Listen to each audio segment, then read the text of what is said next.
cam cynta ydi gratio'r caws. Dwi wedi mynd am Ogglesfield sy'n gaws eitha cryf, cheddar eiddfed iawn a comte. Y reswm dwi'n defnyddio 3 caws gwahanol yw oherwydd mae'r 3 efo blas gwahanol, ond hefyd maen nhw'n toddi yn wahanol i'w gilydd hefyd.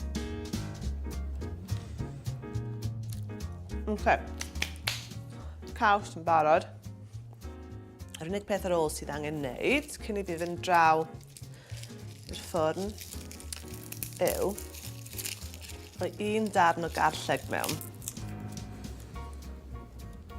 Torri yn hanner, a dwi jyst yn rwbio fe tu fewn y sosban, ond dwi hefyd yn gadael y garlleg yn y sosban hefyd.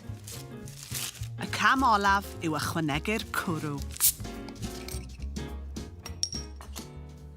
Dwi'n gwybod beth mae fe'n blasu fel, ond well fi jyst checo.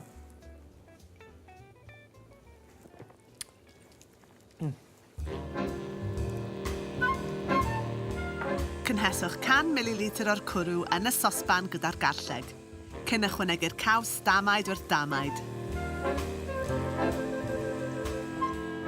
Tra bod y caws yn toddi, cymysgwch fflwr corn, paprika wedi'i fygu, a powdr mustard gyda bach o ddŵr I wneud past. Mae'r rogli yn anhygoel. Mae'r mustard a'r paprika yn mynd I gryfhau blas y caws a'r cwrw, a mae'r fflwr corn yna I ddod â'r fondue at ei gilydd. Yna, mae'n barod i'w weini. Os oes dych chi set fondue yn cuddio mewn cwpwrdd, gret. Ond os ddim, fe fydd Powlen wedi gynhesu yn gwneud y tro yn iawn.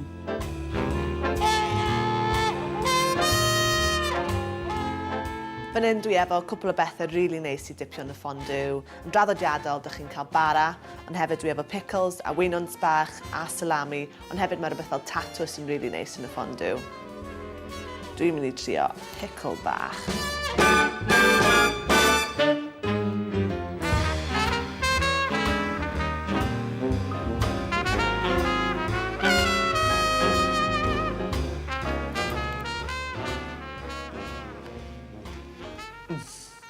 Mae hwnna mor neis.